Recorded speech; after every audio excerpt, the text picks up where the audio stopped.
সাবেক স্বৈরাচারী সরকারের দোসররা হায়নার মতো অপেক্ষায় আছে, তারা যে কোনো সময় হামলা করতে পারে বলে মন্তব্য করেছেন বিএনপি মহাসচিব মির্জা ফখরুল ইসলাম আলমগীর।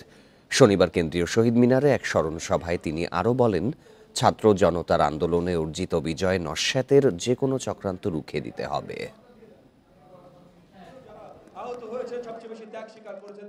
শনিবার বিকেল গণতন্ত্র পুনরুদ্ধারের আন্দোলনে নিহতদের স্মরণে শহীদ মিনারে স্মরণ সভা করে বিএনপি।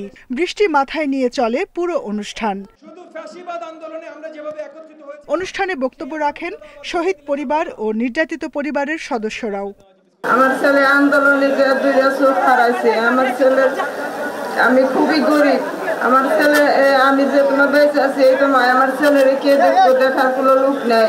আমার ভাইকে যে হত্যা করে মেরেছে, আমি তাদের বিচার চাই। স্বৈরাচারী সরকারের আমলে সংগঠিত সব হত্যাকাণ্ডের বিচার দাবি করেন বক্তারা। যারা এই দেশের সৈনিক, তারা আমাদের দেশের গার্মেন্টস শ্রমিক, তারা আমাদের প্রবাসী শ্রমিক, আমাদের কিষাণী, এবং এই আন্দোলন, আপনাদের যে ত্যাগ, সেটাতে যদি তাদের জীবনে কোনো পরিবর্তন না হয়, তাহলে সত্যিকার অর্থে এই দেশ স্বাধীন হবে না। ছাত্র জনতার আন্দোলনে নিহত ও নির্যাতিত পরিবারের সদস্যদের রাষ্ট্রীয় ক্ষতিপূরণের দাবি জানান বিএনপি মহাসচিব। এ সময় গোপালগঞ্জে স্বেচ্ছাসেবক দলের নেতাকর্মীদের উপর হামলার নিন্দা জানান বিএনপি মহাসচিব।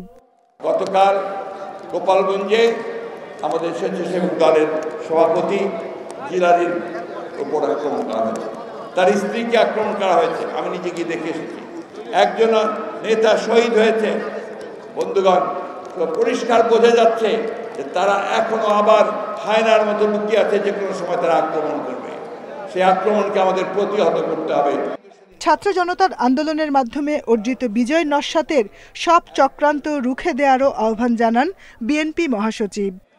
আমাদের ভুললে চলবে না। Jahanara Parvin, Independent News, Dhaka.